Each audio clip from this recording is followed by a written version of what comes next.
ನಮ್ಮ ಕರ್ತನಾದ ಯೇಸು ಕ್ರಿಸ್ತನ ನಾಮದಲ್ಲಿ ನಿಮ್ಮನ್ನು ವಂದಿಸುತ್ತೇನೆ. ಈ ದಿವಸ ಕರ್ತನ ವಾಕ್ಯವನ್ನು ಧ್ಯಾನ ಮಾಡುವಾಗ ಈ ಸಮಯದಲ್ಲಿ ರೋಮಾಪುರದವರಿಗೆ ಬರೆದ ಪತ್ರಿಕೆ ಅದರ 13ನೇ ಅಧ್ಯಾಯ 11ರಿಂದ 14 ವಚನಗಳನ್ನು ನಾವು ಓದಿಕೊಳ್ಳೋಣ. ಈಗಿನ ಕಾಲವು ನಿದ್ದೆಯಿಂದ ಎಚ್ಚರವಾಗತಕ್ಕ ಕಾಲವೆಂದು ಅರಿತು ಇದನ್ನೆಲ್ಲ ಮಾಡಿರಿ. ನಾವು ಕ್ರಿಸ್ತನನ್ನು ಮೊದಲು ನಂಬಿದ ಕಾಲದಲ್ಲಿ ಇದ್ದದ್ದಕ್ಕಿಂತ ಈಗ ನಮ್ಮ ವಿಮೋಚನೆಯು ಹತ್ತಿರವಾಯಿತು. ഇരുಳು ಬಹಳ ಮಟ್ಟಿಗೆ ಕಳೆಯಿತು, ಹಗಲು ಸಮೀಪವಾಯಿತು. ಕತ್ತಲೆಗೆ ಅನುಗುಣವಾದ ಕೃತ್ಯಗಳನ್ನು ಬಿಟ್ಟು ಬೆಳಕಿಗೆ ಅನುಗುಣವಾದ ಆಯುಧಗಳನ್ನು ಧರಿಸಿಕೊಳ್ಳೋಣ. ದುಂದೌತನ, ಕುಡಿಕತನಗಳಲ್ಲಿ ಆಗಲಿ, ಕಾಮವಿಲಾಸ ನಿರ್ಲಜ್ಜ ಕೃತ್ಯಗಳಲ್ಲಿ ಆಗಲಿ, ಜಗಳ, ಹೊಟ್ಟೆ ಕಿಚ್ಚುಗಳಲ್ಲಿ ಆಗಲಿ ಕಾಲ ಕಳೆಯದೆ ಹಗಲು ಹೊತ್ತಿಗೆ ತಕ್ಕ ಹಾಗೆ ಮಾನಸ್ಥರಾಗಿ ನಡೆದುಕೊಳ್ಳೋಣ. ದೇಹದ ಆಶೆಗಳನ್ನು ಪೂರೈಸುವುದಕ್ಕಾಗಿ ಚಿಂತಿಸದೆ ಕರ್ತನಾದ ಯೇಸು ಕ್ರಿಸ್ತನನ್ನು ಧರಿಸಿಕೊಳ್ಳಿರಿ. ಪ್ರಾರ್ಥನೆ ಮಾಡೋಣ. ಸ್ವಾಮಿ, ಈ ವಾಕ್ಯಗಳನ್ನು ನಾವು ಧ್ಯಾನಿಸುವಾಗ ಕರ್ತನೆ, ನಾವು ಇದು ಎಚ್ಚರವಾಗತಕ್ಕ ಕಾಲವೆಂದು ತಿಳಿದು ಕರ್ತನೆ, ನಾವು ಎಚ್ಚರವಾಗಿದ್ದು, ಆತ್ಮಿಕವಾಗಿ ಎಚ್ಚರವಾಗಿದ್ದು ಕರ್ತನ ಬರೋಣಕ್ಕಾಗಿ ನಾವು ಸಿದ್ಧರಾಗುವಂತೆ ಅನುಗ್ರಹಿಸಿ ಎಂಬುದನ್ನು ಪ್ರಾರ್ಥಿಸ್ತೇವೆ. ಕರ್ತನ ನಿನ್ನ ವಾಕ್ಯಗಳನ್ನು ಕದ್ದುಕೊಳ್ಳಬೇಕೆಂದು, ವಾಕ್ಯಗಳನ್ನು ನುಂಗು ಬಿಡಬೇಕೆಂದು ನೋಡುವ ಅಂಧಕಾರ ಶಕ್ತಿಗಳನ್ನು ಯೇಸುವಿನ ನಾಮದಲ್ಲಿ ಬಂಧಿಸ್ತೇವೆ. ದೇವರಾತ್ಮನೇ, ನಿನ್ನ ಆತ್ಮನು ನಮ್ಮ ಮನಸ್ಸುಗಳನ್ನು ಸಿದ್ಧಪಡಿಸಲಿ, ನಮ್ಮ ಹೃದಯಗಳನ್ನು ಸ್ಥಿರಪಡಿಸಲಿ. ನೀನು ನಮ್ಮಲ್ಲಿ ಮಹಿಮೆ ಹೊಂದು. ಯೇಸುವಿನ ನಾಮದಲ್ಲಿ ಕರ್ತನೆ, ಆಮೇನ್. ಇಲ್ಲಿ ವಾಕ್ಯವನ್ನು ನಾವು ಧ್ಯಾನಿಸುವಾಗ ಈಗಿನ ಕಾಲವು ನಿದ್ದೆಯಿಂದ ಎಚ್ಚರವಾಗತಕ್ಕ ಕಾಲವೆಂದು ಅರಿತು, ಇಲ್ಲಿ ನಾವು ನೋಡುವಾಗ ನಿದ್ದೆಯಿಂದ ಎಚ್ಚರವಾಗತಕ್ಕ ಕಾಲ, ಅದರ ಅರ್ಥ ಏನಂದರೆ ನಾವು ಯಾವ ಕಾಲದಲ್ಲಿದ್ದೇವೆ ಎಂಬುದಾಗಿ ನಾವು ಅರಿತುಕೊಳ್ಳಬೇಕೆಂಬುದಾಗಿ ನಾವು ಕರ್ತನು ಹೇಳೋದು ನಾವು ನೋಡ್ತೇವೆ. ಪರಿಸಾಯರು ಬಂದು ಸೂಚಕ ಕಾರ್ಯ ನನಗೆ ತೋರಿಸ್ಕೊಡ್ಬೇಕು ಆಕಾಶದಲ್ಲಿ ಎಂಬುದಾಗಿ ಯೇಸು ಸ್ವಾಮಿ ಹೇಳುವಾಗ, ಯೋನನಲ್ಲಿ ಆದಂಥ ಸೂಚಕ ಕಾರ್ಯ ಹೊರತು ನಿಮಗೆ ಬೇರೇನೂ ಸಿಕ್ಕುವುದಿಲ್ಲ ಎಂಬುದು ಹೇಳೋದು ಅಷ್ಟೇ ಅಲ್ಲ, ಆತನವ್ರಿಗೆ ಹೇಳ್ತಾನೆ, ಕಾಲಗಳನ್ನು ಅರ್ಥಕೊಳ್ಳೋದಕ್ಕೆ ನಿಮಗೆ ಸಾಧ್ಯತೆ ಇದೆ, ಆದರೆ ಈಗ ನೀವಿರುವಂಥ ಕಾಲವನ್ನು ನೀವು ಅರ್ಥ ಮಾಡಿಕೊಳ್ಳುತ್ತಾ ಇಲ್ಲ ಎಂಬುದಾಗಿ ಪರಿಸಾಯರನ್ನು ಕರ್ತನು ಗದರಿಸುವುದನ್ನು ನೋಡ್ತೇವೆ. ನಾವು ಕೂಡ ವಿಶ್ವಾಸಿಗಳಾದ ನಾವು ಯಾವ ಕಾಲದಲ್ಲಿದ್ದೇವೆ ಎಂಬುದಾಗಿ ನಾವು ಗುರುತಿಸಿ ಅದನ್ನು ನಾವು ಬೇಗನೆ ಕರ್ತನ ಬರೋಣಕ್ಕಾಗಿ ನಾವು ಸಿದ್ಧರಾಗುವಂತೆ ನಮ್ಮ ಹೃದಯಗಳನ್ನು ಬಲಪಡಿಸಿಕೊಳ್ಳೋಣ. ಈಗಿನ ಕಾಲವು ನಿದ್ದೆಯಿಂದ ಎಚ್ಚರವಾಗತಕ್ಕ ಕಾಲವೆಂದು ಅರಿತು ಇದನ್ನೆಲ್ಲ ಮಾಡಿರಿ. ನಿದ್ದೆಯಿಂದ ಎಚ್ಚರವಾಗತಕ್ಕ ಕಾಲ ಎಂಬುದಾಗಿ ನಾವು ನೋಡುವಾಗ ಮತ್ತಾಯನು ಬರೆದ ಸುವಾರ್ತೆ ಅದರ 25ನೇ ಅಧ್ಯಾಯದಲ್ಲಿ ಅಲ್ಲಿ 10 ಮಂದಿ ಮೊದಲಗಿತ್ತಿಯರ ಬಗ್ಗೆ ನಾವು ಓದುತ್ತೇವೆ. ಅದರಲ್ಲಿ 5 ಬುದ್ಧಿವಂತೆಯರು, 5 ಬುದ್ಧಿ ಇಲ್ಲದವರು ಎಂಬುದಾಗಿ ನಾವು ನೋಡುತ್ತೇವೆ. ಅದರ 3ನೇ ವಚನದಲ್ಲಿ ಬುದ್ಧಿ ಇಲ್ಲದವರು ತಮ್ಮ ಆರ್ತಿಗಳನ್ನು ತಕ್ಕೊಂಡರು, ಆದರೆ ಎಣ್ಣೆ ತಕ್ಕೊಳ್ಳಲಿಲ್ಲ. ಬುದ್ಧಿವಂತೆಯರು ತಮ್ಮ ಆರ್ತಿಗಳು ಕೂಡ ಪಾತ್ರೆಗಳಲ್ಲಿ ಎಣ್ಣೆ ತಕ್ಕೊಂಡರು. ಇಲ್ಲಿ ಆ ಬುದ್ಧಿಹೀನ ಬುದ್ಧಿವಂತೆಯರ ಮಧ್ಯದಲ್ಲಿರುವಂಥ ಒಂದು ವ್ಯತ್ಯಾಸ ನಾವು ನೋಡ್ತೇವೆ. ಬುದ್ಧಿವಂತರು ತಮ್ಮ ಪಾತ್ರೆಯಲ್ಲಿ, ಪ್ರತ್ಯೇಕವಾದ ಪಾತ್ರೆಯಲ್ಲಿ ಎಣ್ಣೆಯನ್ನು ಇಟ್ಟುಕೊಂಡರು ಎಂಬುದಾಗಿ ನೋಡ್ತೇವೆ. ಏಕೆಂದರೆ ಅವರು ಮೊದಲಿಂಗನನ್ನು ಕಾಯ್ತಾ ಇದ್ದರು, ಮೊದಲಿಂಗನ ಬರೋಣಕ್ಕಾಗಿ ಅವರು ಕಾಯ್ತಾ ಇದ್ದರು. 5ನೇ ವಚನದಲ್ಲಿ ನೋಡ್ತೇವೆ, ಮೊದಲಿಂಗನು ಬರುವುದಕ್ಕೆ ತಡ ಮಾಡಲು ಅವರೆಲ್ಲರೂ ತೂಕಡಿಸಿ ಮಲಗಿದರು. ಈ ಸಮಯದಲ್ಲಿ ಒಂದು ಕೂಗು ಎಲ್ಲ ಕಡೆ ಕೇಳ್ತಾ ಇದೆ. ಆದರೆ ಅರ್ಧರಾತ್ರಿಯಲ್ಲಿ ಇಗೋ ಮೊದಲಿಂಗನು, ಅವನನ್ನು ಎದುರುಗೊಳ್ಳೋದಕ್ಕೆ ಹೊರಡಿರಿ ಎಂಬ ಕೂಗಾಯಿತು. ಇಗೋ ಮೊದಲಿಂಗನು, ಅವನನ್ನು ಎದುರುಗೊಳ್ಳೋದಕ್ಕೆ ಹೊರಡಿರಿ ಎಂಬ ಕೂಗಾಯಿತು ಎಂಬುದನ್ನು ನೋಡ್ತೇವೆ. ಆ ಕೂಗಿನ ದಿವಸಗಳಲ್ಲಿ ನಾವಿದ್ದೇವೆ. ಇಗೋ ಮೊದಲಿಂಗನು, ಅವನನ್ನು ಎದುರುಗೊಳ್ಳೋದಕ್ಕೆ ಹೊರಡಿರಿ ಎಂಬಂತ ಹೇಳುವಂಥ ದಿವಸಗಳಲ್ಲಿ ನಾವಿದ್ದೇವೆ. ಆ ಮೊದಲಿಗಿತ್ತಿಯರೆಲ್ಲರೂ ತೂಕಡಿಸಿದರು. ಅವ್ರ ನಿದ್ರೆ ಆವರಿಸಿಕೊಂತು. ನಾವು ನೋಡ್ತೇವೆ. ಆದರೆ ಅವ್ರನ್ನ ಹೆಚ್ಚಿಸುವುದಕ್ಕಾಗಿ ಒಂದು ಕೂಗು, ಇಗೋ ಮೊದಲಿಂಗನು, ಆತನು ಬಂದಿದ್ದಾನೆ, ಆತನು ಬರ್ತಾ ಇದ್ದಾನೆ ಎಂಬುದಾಗಿ ಕೂಗಾಯಿತು. ಅವನನ್ನು ಎದುರುಗೊಳ್ಳೋದಕ್ಕೆ ಹೊರಡಿರಿ ಎಂಬ ಕೂಗಾಯಿತು. ಆತನನ್ನು ಎದುರುಗೊಳ್ಳೋದಕ್ಕೆ ಹೊರಡಿರಿ ಎಂಬ ಕೂಗಾಯಿತು. ಆ ಕೂಗಿನ ದಿವಸಗಳಲ್ಲಿ ನಾವಿದ್ದೇವೆ. ನಾವು ನೋಹನ ದಿವಸಗಳನ್ನು ನಾವು ನೆನಪು ಮಾಡಿಕೊಂಡ್ರೆ, ನೋಹನು ಅನೇಕ ವರ್ಷಗಳು, 100 ವರ್ಷಗಳವರೆಗೆ ಆತನು ಜಲಪ್ರಳಯ ಬರ್ತದೆ, ದೇವರ ಕಡೆಗೆ ತಿರುಗಿಕೊಳ್ಳಿರೆಂಬುದಾಗಿ ಜನರಿಗೆ ಹೇಳುವಾಗ ಅವರು ಹಾಸ್ಯ ಮಾಡಿದರು. ಆ ದಿವಸಗಳಲ್ಲಿ ಮಳೆ ಕೂಡ ಇರಲಿಲ್ಲ. ಇಬ್ಬನಿಯು ಬಿದ್ದು ಅದು ಭೂಮಿಯನ್ನು ತೋಯಿಸಿ ಭೂಮಿಯೆಲ್ಲ ಹಸಿರಾಗಿರುವಂತೆ ಮಾಡ್ತಾಯಿತ್ತು. ಅಲ್ಲಿ ಮಳೆ ಎಂಬುದು ಇರಲಿಲ್ಲ. ಯಾವಾಗ ನೋಹನು ಜಲಪ್ರಳಯ ಬರ್ತದೆ, ದೊಡ್ಡ ಮಳೆ ಬರ್ತದೆ, ಇಡೀ ಭೂಮಿಯೆಲ್ಲ ನೀರಿನಿಂದ ತುಂಬಿಕೊಳ್ತದೆ ಎಂಬುದಾಗಿ ಆತನು ಬೋಧಿಸುವಾಗ ಅವರು ಹಾಸ್ಯ ಮಾಡಿದರು. ಈ ಮುದುಕನ ತಲೆ ಕೆಟ್ಟಿದೆ ಎಂಬುದಾಗಿ ಅವರು ಹಾಸ್ಯ ಮಾಡಿ ಅವರು ಆತನನ್ನು ಲಕ್ಷಿಸಲಿಲ್ಲ. ಆದರೆ ಜಲಪ್ರಳಯ ಬಂದಾಗ ನಾವು ನೋಡ್ತೇವೆ, ಅಲ್ಲಿ ಎಲ್ಲ ಪ್ರಾಣಿಗಳು ಆತನ ನಾವಿಲ್ಲಿ ಸೇರುವುದನ್ನು ನೋಡುವಾಗಲೂ ಅವರು ಕಣ್ಣು ತೆರೆಯಲಿಲ್ಲ. ಜಲಪ್ರಳಯ ಬಂದು ನೀರು ಏರುವಾಗ ಅವರು ಬಂದು ಬಾಗಿಲು ತಟ್ತಾರೆ, ನಮಗೋಸ್ಕರ ಬಾಗಿಲು ತರೆ ನೋನೆ, ನಾವು ಕೂಡ ನಿನ್ನ ನಾವಿಲ್ಲಿ ಬರ್ತೇವೆ ಎಂಬುದಾಗಿ ಅವರು ತಟ್ಟುವಾಗ ಅವನೇನು ಮಾಡಲಿಕ್ಕೆ ಸಾಧ್ಯತೆ ಇರಲಿಲ್ಲ. ದೇವ್ರ ವಾಕ್ಯ ಹೇಳ್ತದೆ, ದೇವರು ನೋಹನನ್ನು ಅವನ ಮಕ್ಕಳನ್ನು ಒಳಗಡೆ ಇಟ್ಟು ಆತನು ಬಾಗಿಲು ಮುಚ್ಚಿದನು ಎಂಬುದಾಗಿ. ದೇವರು ಬಾಗಿಲು ಮುಚ್ಚುವಾಗ ನಾವು ನೋಡ್ತೇವೆ, ಅದನ್ನು ಯಾರೂ ತೆರೀಲಿಕ್ಕೆ ಸಾಧ್ಯವಿಲ್ಲ. ಪ್ರಕಟಣೆ ಗ್ರಂಥದಲ್ಲಿ ನಾವು ನೋಡ್ತೇವೆ 3ನೇ ಅಧ್ಯಾಯದಲ್ಲಿ, ಆತನು ದಾವೀದದ ಬೀಗಿನ ಕೈಯುಳ್ಳವನು, ಯಾರೂ ಮುಚ್ಚಿದಂತೆ ತೆರೆಯಲಾರದವನು, ಯಾರೂ ತೆರೆಯದಂತೆ ಮುಚ್ಚುವವನು ಆಗಿರುವವನು ಎಂಬುದಾಗಿ ನಾವು ನೋಡ್ತೇವೆ. ಇಲ್ಲಿ ಮೊದಲಗಿತ್ತಿಯರಿಗೆ ಒಂದು ಕೂಗಾಯಿತು, ಮೊದಲಿಂಗನು ಎಂಬುದಾಗಿ. ಇಗೋ ಮೊದಲಿಂಗನು, ಅವನನ್ನು ಎದುರುಗೊಳ್ಳೋದಕ್ಕೆ ಹೊರಡಿರಿ ಎಂಬುದಾಗಿ. ಆ ಒಂದು ದಿವಸಗಳಲ್ಲಿ ನಾವಿದ್ದೇವೆ. ನಾವು ಈಗಿನ ದಿವಸಗಳಲ್ಲಿ ಕೊರೋನಾ ಎಂಬ ರೋಗವನ್ನು ನೋಡ್ತಾ ಇದ್ದೇವೆ. ಜಗತ್ತಿನ ಎಲ್ಲ ಕಡೆ ಹರಡಿ ಅನೇಕ ಕೋಟಿಗಟ್ಟಲೆ ಜನರು ಸಾಯ್ತಾ ಇರೋದು ನಾವು ನೋಡ್ತಾ ಇದ್ದೇವೆ. ಆದರೆ ಬೇರೆ ಸಂಗತಿಗಳು ಕೂಡ ಆಗ್ತದೆ. ಉದಾಹರಣೆಗೆ ಕ್ಯಾಲಿಫೋರ್ನಿಯಾದಲ್ಲಿ 1000 ಮೈಲುಗಳಷ್ಟು ಬೆಂಕಿ ಹಬ್ಬುತ್ತಾ ಇದೆ. ಅದು ಅನೇಕ ಸಾರಿ ಪೇಪರ್ನಲ್ಲಿ ಬರುವುದಿಲ್ಲ. ಅದೇ ಅಮೆರಿಕ ದೇಶದಲ್ಲಿಯೂ, ಚೈನಾ ದೇಶದಲ್ಲಿಯೂ, ನಮ್ಮ ಉತ್ತರ ಭಾರತದ ಅನೇಕ ಭಾಗಗಳಲ್ಲಿಯೂ ಬಹಳಷ್ಟು ಪ್ರವಾಹಗಳು ಬರ್ತಾ ಇವೆ.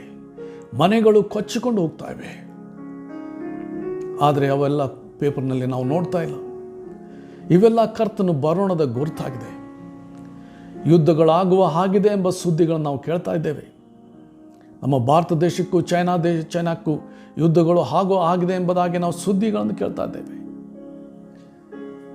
ಅನೇಕ ದೇಶಗಳಲ್ಲಿ ಸಿವಿಲ್ ವಾರ್, ಆಂತರಿಕ ಯುದ್ಧಗಳು ನಡೆದಿವೆ.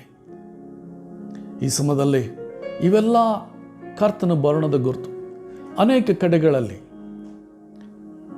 ಫಿಲಿಪೈನ್ ದೇಶದಲ್ಲಿ, ಜಪಾನ್ ದೇಶದಲ್ಲಿ ಮತ್ತು ಅನೇಕ ಬೇರೆ ಬೇರೆ ದೇಶಗಳಲ್ಲಿ ಭೂಕಂಪಗಳಾಗ್ತವೆ. ಅದರ ಸುದ್ದಿ ಆದರೂ ನಮಗೆ ಮುಟ್ತಾ ಇಲ್ಲ. ಯಾಕಂದರೆ ಎಲ್ಲರ ದೃಷ್ಟಿ ಕೊರೋನಾ ಎಂಬ ರೋಗದ ಮೇಲಿದೆ. ಕರ್ತನು ಹೇಳಿದ, ಅಂಜೂರದ ಮರವನ್ನು ನೋಡ್ರಿ, ಬೇಸಿಗೆ ಬರುವಾಗ ಅದು ಎಲೆ ಹಸಿರಾಗ್ತಾ ಬರ್ತದೆ. ಅಂಜೂರದ ಮರ ದೃಷ್ಟಾಂತದಿಂದ ಕಳೆರಿ, ಆದ್ದರಿಂದ ಬೇಸಿಗೆ ಹತ್ತಿರವಾಯಿತು ಎಂಬುದನ್ನು ನಾವು ಗುರುತಿಸ್ತೇವೆ. ಆದರೆ ಅಂಜೂರ ಮರ ಯಾವುದು? ಅದು ಇಸ್ರೇಲ್ ದೇಶ. 1948ನೇ ಇಸ್ವಿಯಲ್ಲಿ ಅದು ಸ್ವತಂತ್ರವಾಯಿತು. ಬ್ರಿಟಿಷರಿಂದ ಸ್ವತಂತ್ರವಾಗಿ ಈಗ ಇಸ್ರಾಯೇಲ್ ದೇಶ ಎಂಬುದಾಗಿ ಅದು ಕರೆಯಲ್ಪಟ್ಟಿದೆ. ಈಗ ಅದರ ರಾಜಧಾನಿ ಯೆರೂಸಲೇಮ್. ನಾವು ನೋಡ್ತೇವೆ, ಕರ್ತನು ಹೇಳಿದಂಥ ಪ್ರತಿಯೊಂದು ಪ್ರವಾದನೆಗಳು ನೆರವೇರುತ್ತಾ ಬರ್ತಾ ಇರೋದು ನಾವು ನೋಡ್ತೇವೆ. ಯೇಸು ಸ್ವಾಮಿ ತನ್ನ ಶಿಷ್ಯರಿಗೆ ಆತನು ಹೇಳಿದ, ಅವರು ದೇವಾಲಯವನ್ನು ತೋರಿಸ್ತಾ, ಅಂಥ ದೊಡ್ಡ ದೊಡ್ಡ ಕಲ್ಲುಗಳು ಎಷ್ಟು ಸುಂದರವಾಗಿದೆ ಎಂಬುದಾಗಿ ಆ ಹೆರೋದನ ದೇವಾಲಯವನ್ನು ತೋರಿಸ್ತಾ ಇರುವಾಗ ಯೇಸು ಸ್ವಾಮಿ ಅವರಿಗೆ ಹೇಳಿದ, ಇಲ್ಲಿ ಒಂದು ಕಲ್ಲಿನ ಮೇಲೆ ಕಲ್ಲು ಉಳಿಯುವುದಿಲ್ಲ ಎಂಬುದಾಗಿ.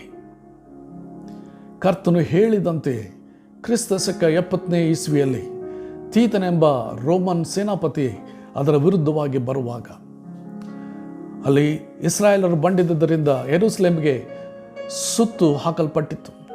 ಮುತ್ತಿಗೆ ಹಾಕಲ್ಪಟ್ಟಿತ್ತು. ಆ ಸಮಯದಲ್ಲಿ ಶಿಷ್ಯರೆಲ್ಲರೂ ಯೆರೂಸಲೇಮ್ ಪಟ್ಟಣವನ್ನು ಬಿಟ್ಟು ಹೋಗಿದ್ದರು.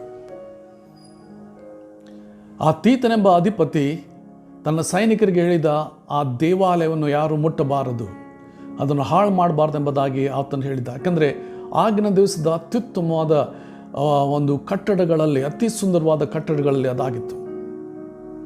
ಆದರೆ ಅವರು ಯೆರೂಸಲೇಮ್ ಬಾಗಿಲನ್ನು ಮುರಿದು ಸೈನಿಕರು ಒಳಗೆ ಹೊಕ್ಕುವಾಗ ಅವರು ದೇವಾಲಯಕ್ಕೆ ಬೆಂಕಿ ಹಚ್ಚಿದರು.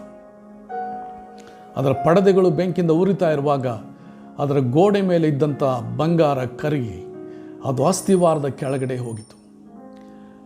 ಆ ಬಂಗಾರವನ್ನು ಕಿತ್ತುಕೊಳ್ಳುವುದಕ್ಕಾಗಿ ಸೈನಿಕರು ಅಗಿದು ಯೇಸು ಸ್ವಾಮಿ ಹೇಳಿದಂತೆ ಅಲ್ಲಿ ಕಲ್ಲಿನ ಮೇಲೆ ಕಲ್ಲು ಉಳಿಯದಂತೆ ಮಾಡಿದರು. ಆ ಹೆರೋದನ ದೇವಾಲಯದ ಅಸ್ಥಿವಾರ ಕೂಡ ಉಳಿಯದಂತೆ ಅದು ಕೆಡವಲ್ಪಟ್ಟಿತು. ಯೇಸು ಸ್ವಾಮಿ ಹೇಳಿದಂತೆ ಇಲ್ಲಿ ಕಲ್ಲಿನ ಮೇಲೆ ಕಲ್ಲು ಉಳಿಯುವುದಿಲ್ಲ ಎಂಬುದಾಗಿ ಹೇಳಿದಂತೆಯೇ ಅದು ನೆರವೇರಿ ಹೋಯಿತು. ಕರ್ತನ ಬರೋಣದ ಅನೇಕ ಸೂಚನೆಗಳು ಇಲ್ಲಿ ನೆರವೇರ್ತಾ ಇರುವಾಗ, ಪ್ರತಿಯೊಂದು ಅಕ್ಷರಸಹವಾಗಿ ನೆರವೇರ್ತಾ ಇರುವಾಗ ನಾವು ಎಲ್ಲಿದ್ದೇವೆ? ಇದು ಎಚ್ಚರವಾಗತಕ್ಕ ಕಾಲವೆಂದು ಅರಿತು ಇದನ್ನೆಲ್ಲ ಮಾಡಿರಿ ಎಂಬುದಾಗಿ ವಾಕ್ಯ ಹೇಳ್ತಾ ಇರೋದು ನೋಡ್ತೀವಿ. ಇದು ಎಚ್ಚರವಾಗತಕ್ಕ ಕಾಲ.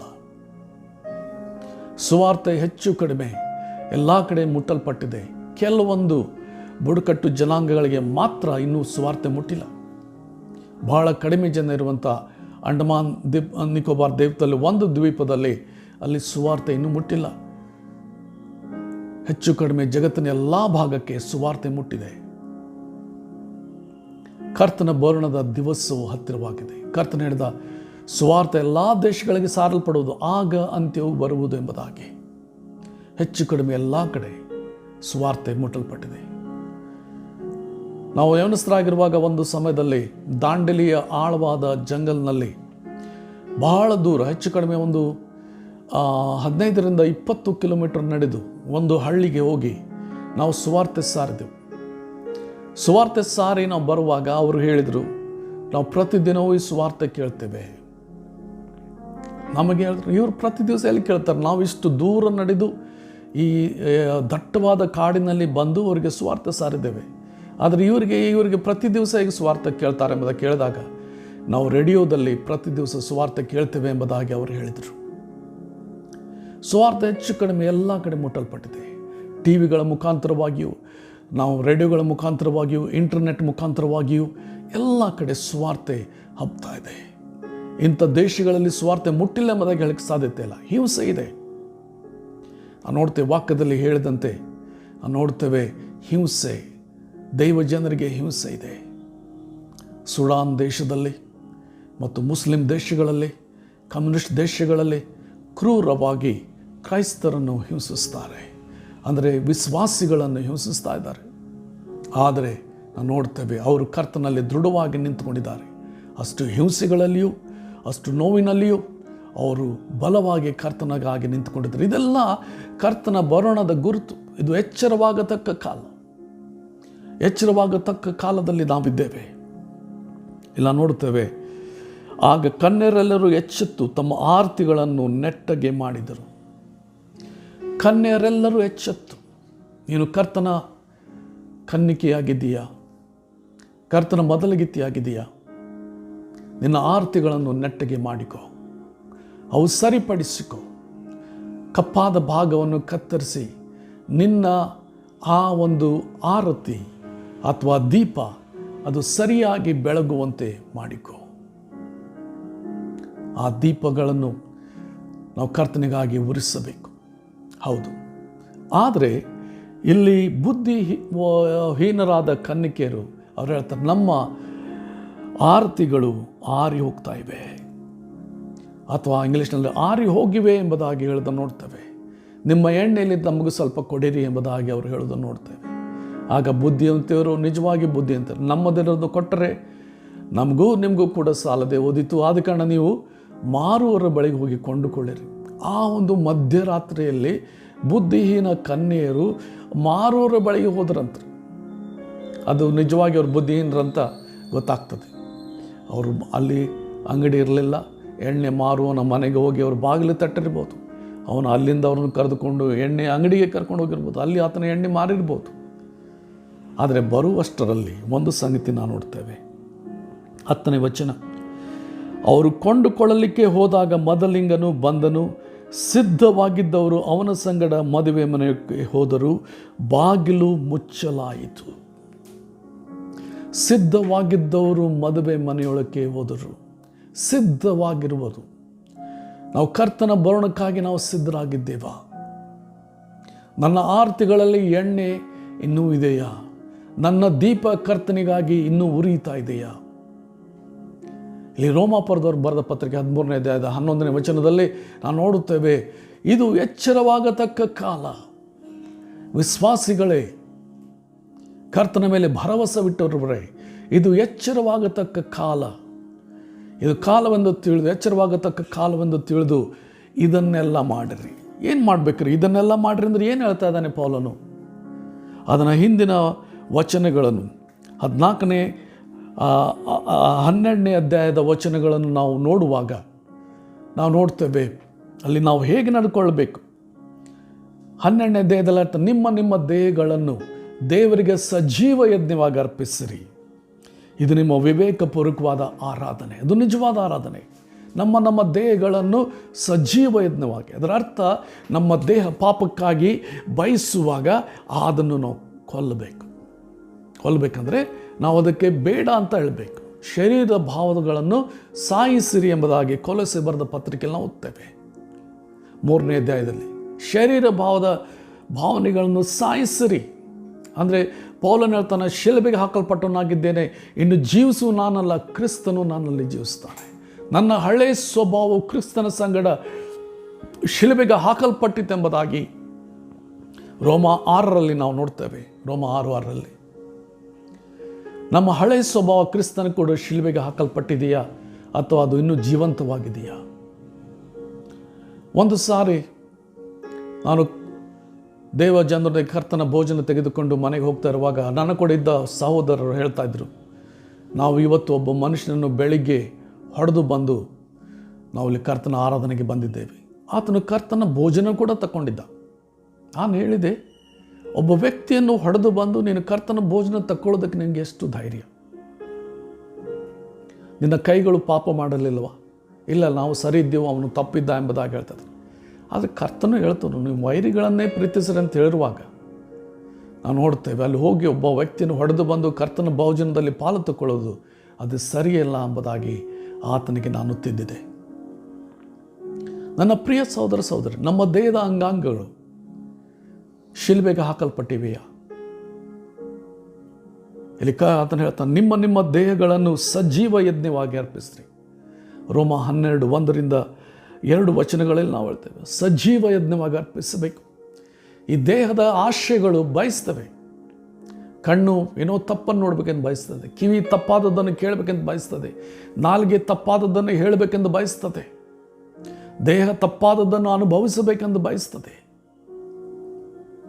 ಇಲ್ಲಿ ಇದನ್ನೆಲ್ಲ ಮಾಡಿರಿ ಅಂತ ಹೇಳುವಾಗ ನಾವು ಹಿಂದಿನ ಅಧ್ಯಾಯಗಳಿಗೆ ಬರುವಾಗ 12ನೇ ಅಧ್ಯಾಯಕ್ಕೆ ಬರುವಾಗ ಇಲ್ಲಿ ನಾವು ಹೇಗೆ ಮಾಡಬೇಕು ಮತ್ತು ನಮ್ಮಲ್ಲಿರುವ ವರಗಳನ್ನು ಹೇಗೆ ಉಪಯೋಗಿಸಬೇಕು ಮತ್ತು ನಾವು ಹೇಗೆ ಐಕ್ಯರಾಗಿರಬೇಕು ಎಂಬ ಸಂಗತಿಗಳನ್ನು ಇನ್ನು ಹಿಂದಿನ ಅಧ್ಯಾಯದಲ್ಲಿ ಆತನು ಹೇಳ್ತಾ ಇರೋದು ನೋಡ್ತೇವೆ.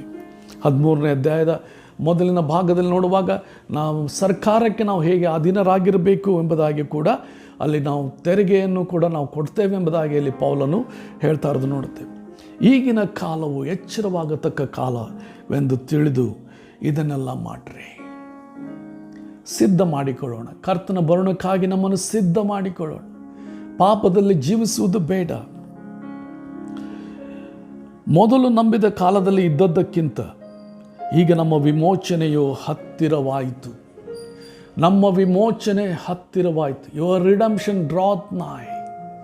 ನಿಮ್ಮ ಒಂದು ಬಿಡುಗಡೆ ಹತ್ತಿರವಾಯಿತು. ಬಹಳ ಹತ್ತಿರ ಕರ್ತನ ಬರುಣದ ಹತ್ತಿರ ನಾವು ಹೋಗ್ತಾ ಇದ್ದೇವೆ. ഇരുಳು ಬಹಳ ಮಟ್ಟಿಗೆ ಕಳೆಯಿತು, ಹಗಲು ಸಮೀಪವಾಯಿತು. ಹೊಸ ದಿವಸ ಬರಲಿಕ್ಕಿದೆ. ಕರ್ತನ ಹೇಳ್ತಾನೆ, ಇದೆಲ್ಲ ಒಂದು ಜಗತ್ತಿನಲ್ಲಿ ನಡೀತಿರುವಂಥ ಸಂಗತಿಗಳು ಹೊಸ ಯುಗದ ಪ್ರಸವ ವೇದನೆಯ ಪ್ರಾರಂಭ, ಹೊಸ ಹುಟ್ಟುವುದಕ್ಕಾಗಿ ಉಂಟಾಗ್ತಿರುವಂಥ ಪ್ರಸವ ವೇದನೆಯ ಪ್ರಾರಂಭ ಎಂಬುದಾಗಿ ಪ್ರಸವದ ವೇದನೆ ಒಬ್ಬ ಸ್ತ್ರೀಗೆ ಉಂಟಾಗುವಾಗ ಆಕೆ ಗೊತ್ತು ತಾನು ಮಗುವನ್ನು ಹಡಿತೇನೆ ಎಂಬುದಾಗಿ.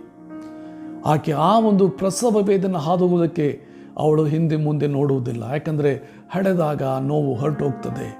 ಆಕೆ ಆ ಜೀವನದಲ್ಲಿ ಒಬ್ಬ ಹೊಸ ವ್ಯಕ್ತಿ ಹುಟ್ಟಿ ಬರುವುದನ್ನು ಅವಳು ನೋಡ್ತಾಳೆ. ಅದೇ ರೀತಿಯಾಗಿ ನಾವು ಇವೆಲ್ಲ ಒಂದು ಜಗತ್ತಿನಲ್ಲಿ ನಡೆಯುತ್ತಂಥ ಸಂಗತಿಗಳನ್ನು ನೋಡುವಾಗ ಇದು ಹೊಸ ಯುಗದ ಆರಂಭದ ಪ್ರಸವ ವೇದನೆ. ನೋವು ಉಂಟಾಗ್ತಾ ಇದೆ. ಈ ಕೊರೋನಾ ಆಗಲಿ, ಭೂಕಂಪಗಳಾಗಲಿ, ಅಲ್ಲಿ ಪ್ರವಾಹಗಳಾಗಲಿ, ಅನೇಕ ಬೇರೆ ಬೇರೆ ರೋಗಗಳಾಗಲಿ ನಾವು ನೋಡ್ತೇವೆ. ಎಲ್ಲ ನಡೀತಾ ಇರುವಾಗ ಇವು ಹೊಸ ಯುಗ ಆರಂಭವಾಗುವ ಸೂಚನೆ. ಆಗಲೇ ಒಂದು ದೊಡ್ಡ ಸೂಚನೆ ನಾವು ನೋಡಿದ್ದೇವೆ. ಇಸ್ರಾಯೇಲ್ ಎಂಬಂಥ ಆ ಒಂದು ಅಂಜೂರದ ಮರ ಚಿಗುರಿದೆ, ಅದಕ್ಕೆ ಫಲಕಾಲ ಹತ್ತಿರವಾಗಿದೆ. ಅನೇಕರು ಇಸ್ರಾಯೇಲ್ ದೇಶದಲ್ಲಿ ಯೇಸುವನ್ನು ಈಗ ನಂಬುತ್ತಾ ಇದ್ದಾರೆ. ಇವ ನಮ್ಮ ವಿಮೋಚನೆಯು ಹತ್ತಿರವಾಯಿತು, ನಮ್ಮ ಬಿಡುಗಡೆ ಹತ್ತಿರವಾಯಿತು. ನಾವು ಪರಿಶುದ್ಧರಾಗಿ ನಾವು ಜೀವಿಸ್ತಾ ಇದ್ದೇವಾ? ಮುಂದಿನ ವಚನಗಳನ್ನು ನೋಡೋಣ. ಕತ್ತಲೆಗೆ ಅನುಗುಣವಾದ ಕೃತ್ಯಗಳನ್ನು ಬಿಟ್ಟು ಬೆಳಕಿಗೆ ಅನುಗುಣವಾದ ಆಯುಧಗಳನ್ನು ಧರಿಸಿಕೊಳ್ಳೋಣ. ಕತ್ತಲೆಗೆ ಅನುಗುಣವಾದ ಕೃತ್ಯಗಳು, ಕತ್ತಲೆಯ ಕೃತ್ಯಗಳು, ವರ್ಕ್ಸ್ ಆಫ್ ಡಾರ್ಕ್ನೆಸ್, ಅದನ್ನು ಬಿಟ್ಟು ಬಿಡೋಣ. ಕತ್ತಲೆಗೆ ನಡೆಸುವಂಥ ಸಂಗತಿಗಳು. ಅದರ ಹಿಂದಿನ ವಚನಗಳಲ್ಲಿ ನಾವು ನೋಡ್ತೇವೆ. ಅಂದರೆ ರೋಮ 13ನೇ ಅಧ್ಯಾಯದಲ್ಲಿ 9ನೇ ವಚನ, ವ್ಯಭಿಚಾರ ಮಾಡಬಾರದು, ನರಹತ್ಯೆ ಮಾಡಬಾರದು, ಕದಿಯಬಾರದು, ಪರರ ಸೊತ್ತನ್ನು ಆಶಿಸಬಾರದು ಮೊದಲಾದ ಕಟ್ಟಳೆಗಳು ನಿನ್ನ ನೆರೆಯನ್ನು ನಿನ್ನಂತೆ ಪ್ರೀತಿಸಬೇಕ ಎಂಬ ಒಂದೇ ಮಾತಿನಲ್ಲಿ ಅಡಕವಾಗಿವೆ. ಇಲ್ಲಿ ನಾವು ನೋಡ್ತೇವೆ ಅವು ಕತ್ತಲೆ ಕೃತ್ಯಗಳನ್ನು ಬಿಟ್ಟು ಬಿಡಬೇಕು. ವ್ಯಭಿಚಾರ ನಾವು ನೋಡ್ತೇವೆ, ಪರರ ಸ್ವತ್ತನ್ನು ಆಚರಿಸುವುದು, ನರಹತ್ಯೆ ಮಾಡುವುದು ಅಥವಾ ನಿನ್ನ ಸಹೋದರ ಸಹೋದರಿಯನ್ನು ದ್ವೇಷ ಮಾಡುವುದು, ಇವೆಲ್ಲ ಸಂಗತಿಗಳು ನಾವು ನೋಡ್ತೇವೆ. ಕದಿಯಬಾರದು, ಇವೆಲ್ಲ ನಮ್ಮ ಹೃದಯ ಎಂಬ ಹಲಿಗೆ ಮೇಲೆ ಅವು ಬರೆಯಲ್ಪಟ್ಟಿವೆ, ದೇವರ ಆಜ್ಞೆಗಳು. ನಾವು ತಪ್ಪು ಮಾಡುವಾಗ ನಮ್ಮ ಮನಸ್ಸಾಕ್ಷಿ ಹೇಳ್ತದೆ, ತಪ್ಪು ಮಾಡಿದೆ, ಅದನ್ನು ಮಾಡಬಾರ್ದು, ಇದನ್ನು ಮಾಡಬಾರ್ದು ಎಂಬುದಾಗಿ ಮನಸ್ಸಾಕ್ಷಿ ಹೇಳ್ತದೆ. ಆದರೆ ಒಂದು ಸಂಗತಿ, ಕತ್ಲೆ ಕೃತ್ಯದಲ್ಲಿ ಒಂದು ಸಂಗತಿ ನಿಮಗೆ ಹೇಳಲು ಬಯಸುತ್ತೇನೆ. ಅದೇನೆಂದರೆ ವಿಗ್ರಹ ಆರಾಧನೆ ಮಾಡಬಾರ್ದು. ನೀನು ವಿಶ್ವಾಸಿಯಾಗಿರುವುದಾಗಿದ್ದರೆ ವಿಗ್ರಹಗಳಿಂದ ನಮ್ಮನ್ನು ದೂರ ಮಾಡಿಕೊಳ್ಳಬೇಕು. ಇದೇ ಕೊರಿಂಥದವರಿಗೆ ಬರೆದ 10ನೇ ಅಧ್ಯಾಯ, ಕೊರಿಂಥ ಪತ್ರಿಕೆ, ಮೊದಲನೇ ಪತ್ರಿಕೆ, ಅದರ 10ನೇ ಅಧ್ಯಾಯ 7ನೇ ವಚನ. ಅವರಲ್ಲಿ ಕೆಲವರು ವಿಗ್ರಹಾರಾಧಕರಾಗಿದ್ದರು, ಜನರು ಉಣ್ಣುವುದಕ್ಕೂ ಕುಡಿಯುವುದಕ್ಕೂ ಕೂತುಕೊಂಡರು, ಕುಣಿದಾಡುವುದಕ್ಕೆ ಎದ್ದರು ಎಂದು ಬರೆದದೆಲ್ಲ. ನೀವು ವಿಗ್ರಹಾರಾಧಕರಾಗಬೇಡಿರಿ, ನೀವು ವಿಗ್ರಹಾರಾಧಕರಾಗಬೇಡ್ರಿ. ಇಲ್ಲಿ ವಿಶ್ವಾಸಿಗಳಿಗೆ ಆತನು ಬರಿತಾ ಇದ್ದಾನೆ. ನನ್ನಲ್ಲಿ ಏನಾದರೂ ವಿಗ್ರಹವಿದೆಯಾ? ಒಂದು ವೇಳೆ ನಮ್ಮ ಮನೆಯನ್ನು ನೋಡ್ಬೋದು, ನಮ್ಮ ಮನೆಯಲ್ಲಿ ಶಿಲುಬೆ ಗುರುತು ಕೂಡ ಇಲ್ಲ. ಯಾವುದೇ ಚಿತ್ರಪಟ, ಯೇಸು ಸ್ವಾಮಿ ಚಿತ್ರಪಟ ಅಂತೇಳಿ ಯಾವುದೇ ಚಿತ್ರಪಟ ನಾವು ಹಾಕಿಲ್ಲ. ಯಾಕಂದರೆ ಯೇಸು ಸ್ವಾಮಿ ಹೇಗಿದ್ದ ಎಂಬುದಾಗಿ ನಮಗೆ ಗೊತ್ತಿಲ್ಲ. ಅದು ಚಿತ್ರಗಾರನ ಕಲ್ಪನೆ ಪ್ರಕಾರ ಯಾವುದೋ ಒಂದು ಚಿತ್ರ ಹಾಕಿಬಿಟ್ಟಿದ್ದು ಯೇಸು ಸ್ವಾಮಿ ಅಂತ ಹೇಳ್ತಾರೆ. ಇಲ್ಲಿ ಇವಾಗ ಕೇಳ್ತದೆ, ವಿಗ್ರಹಾರಾಧಕರಾಗಬೇಡ್ರಿ. ಅವನಿಗೆ ಕೆಲಸ ಶಿಲ್ಬೆನ ತಂದು ಆ ಶಿಲ್ಬೆ ಮೇಲೆ ಒಂದು ವಿಗ್ರಹ ಇರ್ತದೆ, ಕ್ರೂಸಲ್ಪಟ್ಟ ಯೇಸು ಎಂಬಂತೆ, ಕ್ರೂಸಿಫಿಕ್ಸ್ ಅಂತ ಹೇಳ್ತಾರೆ. ಬೇಡ, ಅದೆಲ್ಲ ಬೇಡ. ವಾಕ್ಯ ಆದಿಂದಲೇ ದೇವರು ಆತನ ದಶಾಜ್ಞೆ ಕೊಡುವಾಗ ಮೊದಲನೇ ಆದೆ, ಯಾವ ವಿಗ್ರಹವನ್ನು ಮಾಡಿಕೊಳ್ಳಬಾರ್ದು. ಆಕಾಶದಲ್ಲಾಗಲಿ ಭೂಮಿಯಲ್ಲಾಗಲಿ ಯಾವುದರ ರೂಪವನ್ನು ಮಾಡಿಕೊಳ್ಳಬಾರ್ದು. ಎಂಥ ವಿಗ್ರಹ ನಾವು ಆರಾಧಿಸ್ತೇವೆ? ಗುಪ್ತವಾಗಿ ವಿಗ್ರಹಾರಾಧನೆ ಮಾಡ್ತಾ ಇದೆಯಾ? ಗುಪ್ತವಾಗಿ ದುರಾತ್ಮಗಳನ್ನು ಆರಾಧಿಸ್ತಾ ಇದೆಯಾ? ಕರ್ತನು ಅದನ್ನು ಪ್ರತಿಯೊಂದು ನೋಡ್ತಾನೆ. ನಮ್ಮದು ಯಾವುದೂ ಮುಚ್ಚುಮರೆ ಇಲ್ಲ. ನನ್ನನ್ನು ನಿನ್ನನ್ನು ಉಂಟು ಮಾಡಿದ ಕರ್ತನಿಗೆ ನಮ್ಮ ಆರಾಧನೆ ಸಲ್ಲಬೇಕು. ಹಣಕ್ಕಾಗಿ, ಯಾವುದೋ ಅಧಿಕಾರಕ್ಕಾಗಿ ಮತ್ತು ಯಾವುದೋ ಸಂಗತಿಗಳಿಗಾಗಿ ನಾನು ವಿಗ್ರಹಾರಾಧನೆ ಮಾಡ್ತಾ ಇದ್ದೇನೆ. ಕರ್ತನಿಗೆ ಗೊತ್ತು ನನಗೆಲ್ಲವೂ ಏನು ಅವಶ್ಯಕತೆ ಇದೆ ಎಂಬುದಾಗಿ. ನಾವು ಬೇರೆದನ್ನು ಆಶಿಸಿ ವಿಗ್ರಹಾರಾಧನೆಗೆ ನಾವು ಯಾಕೆ ಹೋಗಬೇಕು? ತೆಗೆದು ಬಿಟ್ರಿ, ವಿಗ್ರಹಗಳನ್ನು ತೆಗೆದು ಬಿಟ್ರಿ. ನಾವು ಕರ್ತನನ್ನು ರೇಗಿಸುವುದಕ್ಕೆ ನಾವು ಆತನಿಗಿಂತ ಬಲಿಷ್ಠರಲ್ಲ. ಅದೇ ಕೊರಿಂಥರು ಬರೆದ ಪತ್ರಿಕೆ ಮೊದಲನೇ ಪತ್ರಿಕೆ ಅದರ 10ನೇ ಅಧ್ಯಾಯದ 11ನೇ ವಚನ ನಾವು ನೋಡ್ತೇವೆ. ಆದುದರಿಂದ ಪ್ರಿಯ ಸಹೋದರರೇ, ಆರಾಧನೆ ಗೊಡವೆಯನ್ನು ಸಂಪೂರ್ಣವಾಗಿ ತೊರೆದು ಬಿಡ್ರಿ. ಆರಾಧನೆ ಅದರ ಸಂಪೂರ್ಣ ತೊರೆದು ಬಿಡ್ರಿ, ಅದರ ಗೊಡವೆಗೆ ಹೋಗ್ಬೇಡ್ರಿ ಅಂತ ಇಲ್ಲಿ ವಾಕ್ಯ ಹೇಳುವುದು ನಾವು ನೋಡುತ್ತೇವೆ. ನೀವು ವಿವೇಕಿಗಳನ್ನು ಇದನ್ನು ಹೇಳುತ್ತೇನೆ, ನಾನು ಹೇಳುವುದನ್ನು ನೀವೇ ಯೋಚಿಸಿರಿ. ನಾವು ದೈವ ಸ್ತೋತ್ರ ಮಾಡಿ ಪಾತ್ರೆಯಲ್ಲಿ ಪಾನ ಮಾಡುವುದು ಕ್ರಿಸ್ತನ ರಕ್ತದಲ್ಲಿ ಪಾಲುಗಾರಾಗುವುದೆಂದು ಸೂಚಿಸುತ್ತದಲ್ಲವೇ? ನಾವು ರೊಟ್ಟಿಯನ್ನು ಮುರಿದು ತಿನ್ನುವುದು ಕ್ರಿಸ್ತನ ದೇಹದಲ್ಲಿ ಪಾಲುಗಾರರಾಗಿದ್ದೇವೆಂದು ಸೂಚಿಸುತ್ತವಲ್ಲದೆ? ಇಲ್ಲಿ ನಾವು ನೋಡ್ತೇವೆ, ಕರ್ತನ ಪಾತ್ರೆಯಲ್ಲಿ ಪಾನ ಮಾಡುವುದು ಕರ್ತನ ದೇಹದೊಂದಿಗೆ ನಾವು ಒಂದಾಗಿದ್ದೇವೆಂದು ಸೂಚಿಸ್ತದೆ. ಆದ ಕಾರಣ ಇಲ್ಲಿ 19ನೇ ವಚನ ನೋಡ್ತೇವೆ. ಹೀಗೆ ಹೇಳುವುದರಿಂದ ಏನಾಯಿತು? ವಿಗ್ರಹಕ್ಕೆ ನೈವೇದ್ಯ ಮಾಡಿದ ಪದಾರ್ಥವು ವಾಸ್ತವವು ಅಥವಾ ವಿಗ್ರಹವು ವಾಸ್ತವವೆಂದು ನನ್ನ ಅಭಿಪ್ರಾಯವೋ ಅಲ್ಲ. ಆದರೆ ಅನ್ಯ ಜನರು ತಾವು ಅರ್ಪಿಸುವ ಬಲಿಗಳನ್ನು ದೇವರಿಗಲ್ಲ ದೆವ್ವಗಳಿಗೆ ಅರ್ಪಿಸುತ್ತಾರೆಂಬುದು ನನ್ನ ಅಭಿಪ್ರಾಯ. ಇಲ್ಲ ನೋಡ್ತೇವೆ, ಪ್ರತಿಯೊಂದು ವಿಗ್ರಹದ ಹಿಂದೆ ದುರಾತ್ಮ ಇದೆ. ಯಾವುದೋ ಒಂದು ದುರಾತ್ಮ ಅನ್ನೋದು ಸೂಚಿಸ್ತದೆ. ನಾವು ವಿಗ್ರಹವನ್ನು ಆರಾಧಿಸುವಾಗ ನೀನು ಆ ದುರಾತ್ಮವನ್ನು ಆರಾಧಿಸ್ತಾ ಇದ್ದೆ. ನಾವು ಕರ್ತನನ್ನು ಸಿಟ್ಟಿಗೆ ಎಬ್ಬಿಸುವುದು ಸರಿಯಲ್ಲ. ನಾವು ನೋಡ್ತೇವೆ, ಇಸ್ರಾಯೇಲರು ವಿಗ್ರಹಾರಾಧನೆ ಮಾಡಿದಾಗ ಕರ್ತನಿಗೆ ಅವರು ಕೋಪವನ್ನು ಎಬ್ಬಿಸಿದರೆಂಬುದಾಗಿ ನಾವು ನೋಡ್ತೇವೆ. ಇಲ್ಲಿ 20ನೇ ವಚನ, ಅನ್ಯ ಜನರು ತಾವು ಅರ್ಪಿಸಿದ ಬಲಿಗಳನ್ನು ದೇವರಿಗಲ್ಲ ದೆವ್ವಗಳ ಅರ್ಪಿಸಿದ ನನ್ನ ಅಭಿಪ್ರಾಯವು ನೀವು ದೆವ್ವಗಳೊಡನೆ ಭಾಗಿಗಳಾಗಬೇಕೆಂಬುದು ನನ್ನ ಇಷ್ಟವಲ್ಲ. ದೆವ್ವಗಳೊಂದಿಗೆ ಭಾಗಿ ಆಗಬೇಡ್ರಿ. ಇಲ್ಲಿ ವಿಗ್ರಹಾರಾಧನೆ ಏನು ಸೂಚಿಸ್ತದೆ? ದೆವ್ವಗಳೊಂದಿಗೆ ಭಾಗಿಯಾಗ್ತಾ ಇದ್ದೀರಿ ಎಂಬುದಾಗಿ ಅಲ್ಲಿ ಹೇಳ್ತಾ ಇರೋದು ನಾವು ನೋಡುತ್ತೇವೆ. 21ನೇ ವಚನ, ನೀವು ಕರ್ತನ ಪಾತ್ರೆ ಮತ್ತು ದೆವ್ವಗಳ ಪಾತ್ರೆ ಇವುಗಳಲ್ಲಿ ಒಂದರಲ್ಲಿಯೇ ಹೊರತು ಎರಡರಲ್ಲಿಯೂ ಕುಡಿಯಲಾರರಿ. ನಾನು ಕರ್ತನ ಪಾತ್ರೆಯಲ್ಲೂ ಕುಡಿತೇನೆ, ದೆವ್ವಗಳ ಪಾತ್ರೆಯಲ್ಲಿ ಕುಡಿತೇನೆ ಅಂದರೆ ಸಾಧ್ಯವಿಲ್ಲ ಎಂಬುದಾಗಿ ವಾಕ್ಯ ಸ್ಪಷ್ಟವಾಗಿ ಹೇಳೋದು ನಾವು ನೋಡುತ್ತೇವೆ. ಕರ್ತನ ಪಂಕ್ತಿ ದೆವ್ವಗಳ ಪಂಕ್ತಿ ಇವುಗಳಲ್ಲಿ ಒಂದರಲ್ಲಿಯೇ ಹೊರತು ಎರಡರಲ್ಲಿಯೂ ನೀವು ಊಟ ಮಾಡಲಾರಿರಿ ಎಂಬುದಾಗಿ ಅಲ್ಲಿ ವಾಕ್ಯ ಹೇಳೋದು ನೋಡ್ತೇವೆ. ಕರ್ತನನ್ನು ರೇಗಿಸಬೇಕೆಂದಿದ್ದೇವೋ? ನಾವು ಆತನಿಗಿಂತ ಬಲಿಷ್ಠರೇನು ಎಂಬುದಾಗಿ ಇಲ್ಲಿ ಪ್ರಶ್ನೆ ಮಾಡೋದು ನೋಡ್ತೇವೆ. ಕರ್ತನನ್ನು ರೇಗಿಸಬೇಕೆಂದಿದ್ದೀಯಾ? ಸಿಟ್ಟಿಗೆಬ್ಬಿಸಬೇಕೆಂದಿದ್ದೀಯಾ? ಕರ್ತನು ಸಿಟ್ಟಿಗೆದ್ದರೆ ನಮ್ಮ ಕಥೆ ಏನಾಗ್ತದೆ ನಿಮಗೆ ನೋಡ್ಕೊಳ್ರಿ. ಮನುಷ್ಯರು ನಮ್ಮನ್ನು ಹೊಡೆದರೆ ಅವರ ಕೈಗಳು ಚಿಕ್ಕದಿವೆ, ಆದರೆ ಕರ್ತನು ಹೊಡೆದರೆ ಆತನ ಕೈ ಭಾಳ ದೊಡ್ಡದೈತ್ರಿ. ನಾವು ಎಲ್ಲಿ ಉಳಿತೀವೋ ಗೊತ್ತಿಲ್ಲ. ಆದ ಕಾರಣ ವಿಗ್ರಹ ಆರಾಧನೆ ಬಗ್ಗೆ ಕರ್ತನು ಬಲವಾಗಿ ಖಂಡಿಸಿ ನೋಡ್ತೇವೆ. ಪ್ರಕಟಣೆ ಗ್ರಂಥದಲ್ಲಿ ಅದರ 3ನೇ ಅಧ್ಯಾಯದಲ್ಲಿ ಕರ್ತನು ಸಭೆಗಳನ್ನು ಗದರಿಸ್ತಾ ಇದ್ದಾನೆ ವಿಗ್ರಹಾರಾಧನೆ ವಿಷಯದಲ್ಲಿ. ಪ್ರಕಟಣೆ ಅದರ 2ನೇ ಅಧ್ಯಾಯ ಅದರ 14ನೇ ವಚನ, ಆದರೂ ಕೆಲವು ವಿಷಯಗಳಲ್ಲಿ ನಿನ್ನ ಮೇಲೆ ತಪ್ಪು ಹೊರಿಸಬೇಕಾಗುತ್ತದೆ.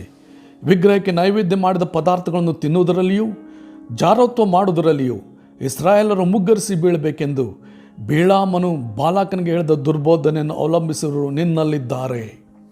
ಎಲ್ಲ ನೋಡ್ತೇವೆ, ನಾವು ವಿಗ್ರಹಗಳಿಗೆ ನೈವೇದ್ಯ ಮಾಡಿದ ಪದಾರ್ಥಗಳನ್ನು ತಿನ್ನಬಹುದು ಎಂಬುದಾಗಿ ನಾವು ಬೋಧಿಸುವುದಾಗಿದ್ದರೆ, ಇಲ್ಲಿ ಕರ್ತನ ಹೇಳ್ತಾನೆ ಅದು ಬಿಳಾಮನ ಬೋಧನೆ, ಅದನ್ನು ಬಿಟ್ಟು ಬಿಡ್ರಿ ಎಂಬುದಾಗಿ ಕರ್ತನು ಇಲ್ಲಿ ಗದರಿಸಿದನು. ಪೆರ್ಗಮ ಸಭೆಗೆ ಗದರಿಸ್ತಾ ಇರೋದು ನೋಡ್ತೇವೆ.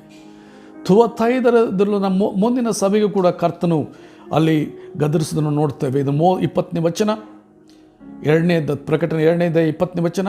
ಆದರೆ ನಿನ್ನ ಮೇಲೆ ಒಂದು ತಪ್ಪು ಹೊರಿಸಬೇಕಾಗುತ್ತದೆ. ಅದೇನೆಂದರೆ, ಯಜ್ಬೇಲ್ ಎಂಬ ಆ ಹೆಂಗಸು ತಾನು ಪ್ರವಾದಿನಿ ಎಂದು ಹೇಳಿಕೊಂಡು ಜಾರೋತ್ವ ಮಾಡಬಹುದೆಂದು ವಿಗ್ರಹಗಳಿಗೆ ನೈವೇದ್ಯ ಮಾಡಿದ ಪದಾರ್ಥಗಳನ್ನು ತಿನ್ನಬಹುದೆಂದು ನನ್ನ ದಾಸರಿಗೆ ಬೋಧಿಸುತ್ತಾ ಅವರಿಗೆ ತಪ್ಪಾದ ಮಾರ್ಗದಲ್ಲಿ ಸೇರಿಸುತ್ತಿರುವಾಗ ನೀನು ಅವಳನ್ನು ತಡೆಯದೆ ಬಿಟ್ಟಿರುವುದೇ. ಇಲ್ಲ ನೋಡುತ್ತೇವೆ 2 ಸಂಗತಿಗಳು, ಪೆರ್ಗಮ ಸಭೆಗೆ ಗದರಿಸುವಾಗಲೂ ಥುವತೈರ ಸಭೆಯನ್ನು ಗದರಿಸುವಾಗಲೂ ಅಲ್ಲಿ ವಿಗ್ರಹ ಆರಾಧನೆ ಜೊತೆಗೆ ಇನ್ನೊಂದು ಸಂಗತಿ ಸೇರಿದೆ. ಅದೇನೆಂದರೆ ವ್ಯಭಿಚಾರ. ಕರ್ತನು ನಮ್ಮ ಪತಿ, ನಾವು ಆತನ ಬಿಟ್ಟು ದುರಾತ್ಮಗಳೊಂದಿಗೆ ನಾವು ಹೋಗುವುದಾಗಿದ್ದರೆ ಆತ್ಮಿಕ ವ್ಯಭಿಚಾರ ಮಾಡ್ತಾ ಇದ್ದೇವೆ. ಅದನ್ನು ಕರ್ತನು ಬಹಳ ಗಂಭೀರವಾಗಿ ಅನಿಸ್ತಾ ಇದೆ. ಇಲ್ಲಿ ಯೇಸು ಸ್ವಾಮಿ ಸ್ವತಃ ತನ್ನ ಸಭೆಗಳನ್ನು ಗದರಿಸ್ತಾ ಇರೋದನ್ನು ನೋಡ್ತೇವೆ. ವಿಗ್ರಹಾರಾಧನೆಗೆ ಮಾಡಬೇಡ್ರಿ ಎಂಬುದಾಗಿ, ಅದರೊಂದಿಗೆ ಬಂದಂಥ ಜಾರತನ್ನು ಕೂಡ ಮಾಡಬೇಡ್ರಿ ಎಂಬುದಾಗಿ ಅಲ್ಲಿ ಕರ್ತನು ಆ ಸಭೆಗಳನ್ನು ಗದರಿಸ್ತಾ ಇರೋದು ನೋಡ್ತೇವೆ. ಇಲ್ಲಿ 1 ಕೊರಿಂಥ ಅದರ 10ನೇ ಅಧ್ಯಾಯದ 21ನೇ ವಚನದಲ್ಲಿ ನಾವು ನೋಡ್ತೇವೆ, ಕರ್ತನ ಪಾತ್ರೆ ದೆವ್ವಗಳ ಪಾತ್ರೆ ಎರಡರಲ್ಲಿ ನಾವು ಕುಡಿಲಿಕ್ಕೆ ಸಾಧ್ಯವಿಲ್ಲ. ಕರ್ತನ ಆಶೀರ್ವಾದ ಸೈತಾನನ ಆಶೀರ್ವಾದ ಹೊಂದಿಕೊಳ್ಳಕ್ಕೆ ಸಾಧ್ಯತೆ ಇಲ್ಲ. ದೇವರ ಮಗುವೆ, ನಾವೆಲ್ಲಿದ್ದೇವೆ? ನಮ್ಮಲ್ಲಿ ಅನೇಕರು ವಿಶ್ವಾಸಿಗಳಾದವರು ನಾವು ನೋಡ್ತೇವೆ ಅನ್ಯ ಜನರ ಮದುವೆ ಮಾಡಿಕೊಂಡು ಹಿಂದೆ ಹೋಗಿರೋದನ್ನು ನಾವು ನೋಡ್ತೇವೆ. ಇಲ್ಲಿ ಮಲಾಕಿನ ಬರೆದ ಪ್ರವಾದನೆಯಲ್ಲಿ ಒಂದು ವಾಕ್ಯ ನಾವು ನೋಡ್ತೇವೆ. ಮಲಾಕಿನ ಪ್ರವಾದನೆ ಅಲ್ಲಿ ದೇವ ಜನರನ್ನು ಗದರಿಸ್ತಾ ಇರೋದನ್ನು ನಾವು ನೋಡ್ತೇವೆ. ಮಲಾಕಿ 2 ಅದರ 11. ಯಹೂದವು ದ್ರೋಹ ಮಾಡಿದೆ, ಇಸ್ರಾಯೇಲ್ನಲ್ಲಿಯೂ ಯೆರೂಸಲೇಮಿನಲ್ಲಿಯೂ ಒಂದು ದುರಾಚಾರ ನಡೆಯುತ್ತದೆ. ಯಹೂದವು ಅನ್ಯ ದೇವತೆಯ ಮಗಳನ್ನು ಮದುವೆಯಾಗಿ ಯೆಹೋವನ ಪ್ರಿಯ ದೇವಾಲಯವನ್ನು ಹೊಲೆಗೆಡಿಸಿದೆ. ಇಲ್ಲ ನೋಡುತ್ತೇವೆ, ದೇವಾಲಯ ಅಂತ ಕನ್ನಡದಲ್ಲಿದೆ, ಅದರಲ್ಲಿ ಇನ್ಸ್ಟಿಟ್ಯೂಷನ್ ಎಂಬುದಾಗಿ ಇಂಗ್ಲೀಷ್ನಲ್ಲಿ. ದೇವರ ನಿಯಮವನ್ನು ಕೆಡಿಸಿದೆ. ಅನ್ಯ ದೇವತೆ ಅಂದರೆ ದುರಾತ್ಮ. ದೇವ ಜನರೊಬ್ಬನು ನಾವು ನೋಡ್ತೇವೆ ದುರಾತ್ಮನ ಮಗಳನ್ನು ಮದುವೆಯಾಗುವುದು ಒಳ್ಳೆಯದ? ಸೈತಾನನು ನಿಮ್ಮ ಮಾವ ಆಗಬೇಕಾ? ಇಲ್ಲಿ ಬಹಳ ಎಚ್ಚರಿಕೆಯಲ್ಲಿ ದೇವರು ಆತನು ಎಚ್ಚರಿಸ್ತಾ ಇದ್ದಾನೆ, ಅದನ್ನು ಮಾಡಬೇಡ್ರಿ ಎಂಬುದಾಗಿ. ಅದರ ಮೂಲಕವಾಗಿ ಅನೇಕರು ಕೆಲವು ಸಾರಿ ನಾನು ಭಾಳ ದುಃಖದಿಂದ ಹೇಳ್ತೇನೆ, ನನ್ನ ಸಂಬಂಧಿಕರು ಕೂಡ ಕೆಲವರಲ್ಲಿ ಆ ಒಂದು ವಿಗ್ರಹದ ಆರಾಧನೆ ಎಂಬಂಥ ಪೂಜೆಯಲ್ಲಿ ತಮ್ಮನ್ನು ತೊಡಗಿಸಿಕೊಂಡಿದ್ದಾರೆ.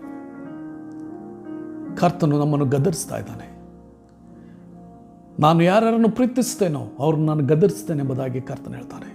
ಅದೇ ಪ್ರಕಟಣೆ ಗ್ರಂಥದ 3ನೇ ಅಧ್ಯಾಯದಲ್ಲಿ ಕೊನೆ ಭಾಗದಲ್ಲಿ ಕರ್ತನು ಹೇಳ್ತಾನೆ, ನಾನು ಯಾರ್ಯಾರನ್ನು ಪ್ರೀತಿಸ್ತೇನೋ ಅವ್ರನ್ನ ಗದರಿಸ್ತೇನೆ, ಅವ್ರನ್ನ ತಿದ್ದುತ್ತೇನೆ ಎಂಬುದಾಗಿ ಕರ್ತನು ಹೇಳ್ತಾನೆ. ದೇವರ ಮಗುವೆ, ಯಾವ ವಿಗ್ರಹ ನಿನ್ನ ಹೃದಯದಲ್ಲಿದೆ? ಯಾವ ವಿಗ್ರಹ ನಿನ್ನ ಮನೆಯಲ್ಲಿದೆ? ಅದನ್ನು ತೆಗೆದುಹಾಕಿ ಶುದ್ಧೀಕರಿಸಿಕೊ. ಈಗಿನ ಕಾಲವು ಎಚ್ಚರವಾಗತಕ್ಕ ಕಾಲವೆಂದು ತಿಳಿದು ಇದನ್ನು ಮಾಡಿರಿ ಎಂಬುದಾಗಿ ದೇವರ ವಾಕ್ಯ ನಮ್ಮನ್ನು ಕರೀತಾ ಇದೆ. ಎಚ್ಚರವಾಗತಕ್ಕ ಕಾಲ. ನಿದ್ದೆ ಮಾಡುವಂಥ ಕಾಲದಲ್ಲಿ ನಾವಿಲ್ಲ. ನಾವು ಕರ್ತನ ಮನೆಯ ಕಾವಲುಗಾರರಾಗಿ ನೇಮಿಸಲ್ಪಟ್ಟಿದ್ದೇವೆ.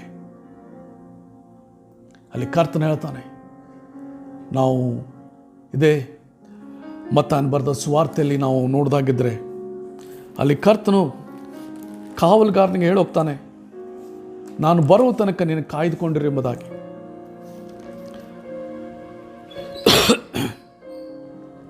ಇಪ್ಪತ್ನಾಲ್ಕನೇ ಅಧ್ಯಾಯ ಅದರ 44ನೇ ವಚನ, ಮತ್ತ 24:44. ಆದ ಕಾರಣ ನೀವು ಸಹ ಸಿದ್ಧವಾಗಿರಿ, ನೆನಸದ ಗಳಿಗೆಯಲ್ಲಿ ಮನುಷ್ಯ ಕುಮಾರನು ಬರುತ್ತಾನೆ. ಹಾಗಾದರೆ ಯಜಮಾನನು ತನ್ನ ಮನೆಯವರಿಗೆ ಹೊತ್ತಿಗೆ ಆಹಾರ ಕೊಡಲಿಕ್ಕೆ ಅವರ ಮೇಲಿಟ್ಟ ನಂಬಿಗಸ್ತನು ವಿವೇಕಿಯಾದಂಥ ಆಳು ಯಾರು? ಯಜಮಾನನು ಬಂದು ಯಾವ ಆಳು ಹೀಗೆ ಮಾಡುವುದನ್ನು ಕಾಣುವನೋ ಆ ಆಳು ಧನ್ಯನು. ಅಂಥವನನ್ನು ತನ್ನ ಎಲ್ಲ ಆಸ್ತಿ ಮೇಲೆ ನೇಮಿಸುವನು ಎಂದು ನಿಮಗೆ ನಿಜವಾಗಿ ಹೇಳುತ್ತೇನೆ.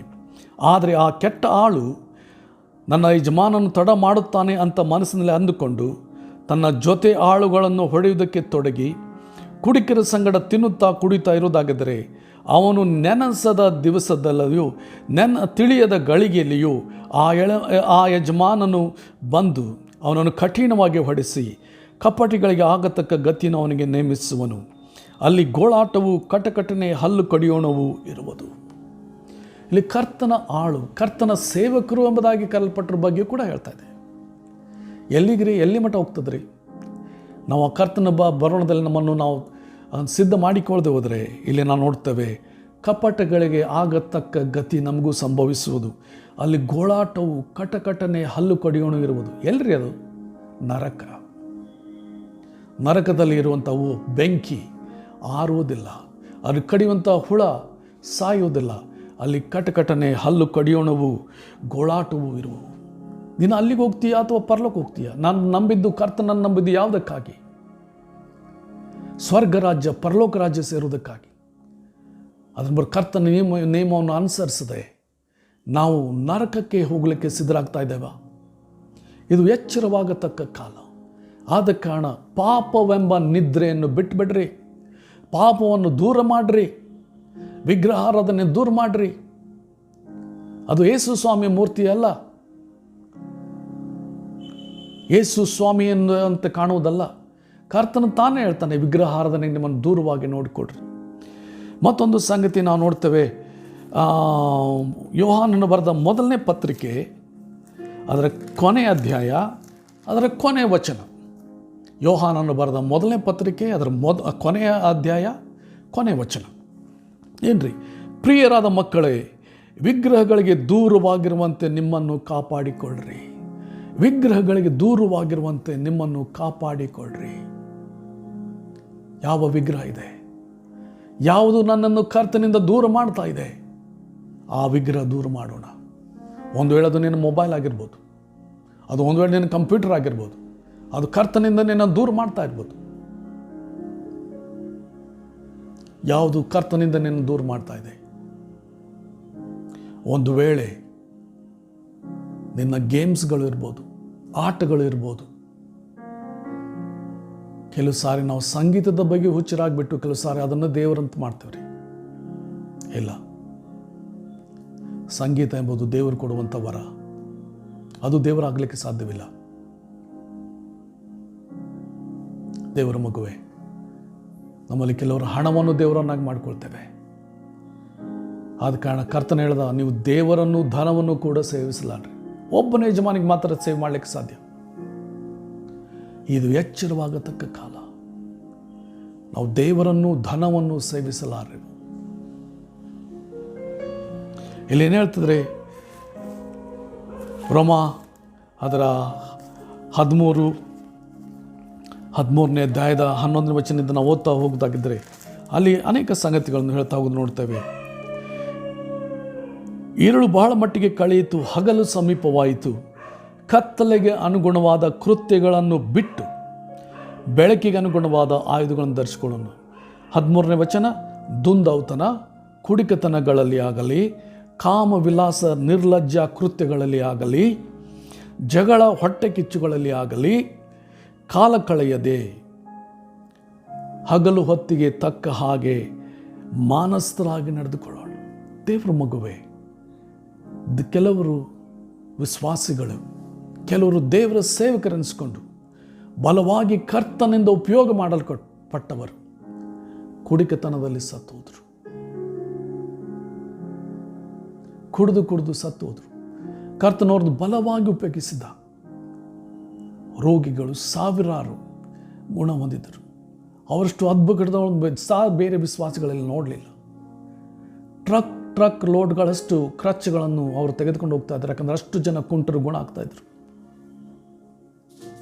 ಆದರೆ ಅವರ ಕೊನೆ ಏನಾಯಿತು? ದೇವರ ಮಗುವೆ, ಯಾವುದೇ ರೀತಿ ವ್ಯಭಿಚಾರದಲ್ಲಿ ಸಿಕ್ಕಿಕೊಳ್ಳಬೇಡ. ಅನೇಕ ದೇವರ ಸೇವಕರೆನಿಸಿಕೊಂಡವರು ವ್ಯಭಿಚಾರದ ಹಿಂದೆ ಹೋಗಿಬಿಟ್ಟು ಕರ್ತನನ್ನು ಬಿಟ್ಟು ಬಿಟ್ಟರು. ಅವರೀಗ ಎಲ್ಲಿದ್ದಾರೆ ಗೊತ್ತಿಲ್ಲ, ಎಲ್ಲಿ ಹೋದರೋ ಗೊತ್ತಿಲ್ಲ. ಬಹಳಷ್ಟು ಉನ್ನತ ಸ್ಥಾನದಲ್ಲಿ ಏರಿದವರು, ದೊಡ್ಡ ಸೇವಕರೆಂಬುದಾಗಿ ಕರೆಯಲ್ಪಟ್ಟರು. ಅವರ ಕಥೆ ಏನಾಯಿತು ನಮಗೆ ಗೊತ್ತಿಲ್ಲ. ದೇವರ ಮಗುವೆ, ನಾವು ಕರ್ತನ ಹಿಂದೆ ಹೋಗೋಣ, ಕರ್ತನ ಹಿಂದೆ ಹೋಗೋಣ, ಪಾಪದ ಹಿಂದೆ ಬೇಡ. ನಾವು ನೋಡ್ತೇವೆ, ನಮ್ಮ ದೇಹದ ಆಶೆಗಳ ಹಿಂದೆ ಹೋಗೋದು ಬೇಡ. ಕರ್ತನಿಗೆ ನಮ್ಮ ಜೀವನ ಗೊತ್ತು, ನಮ್ಮ ಅವಶ್ಯಕತೆಗಳು ಗೊತ್ತು. ಅದನ್ನು ಕೊಡಲಿಕ್ಕೆ ಕರ್ತನು ಶಕ್ತನಿದ್ದಾನೆ. ನಾವು ಆತನನ್ನು ಹಿಂಬಾಲಿಸುವಾಗ ಉಳಿದೆಲ್ಲ ಸಂಗತಿಗಳು ಬರ್ತವೆ.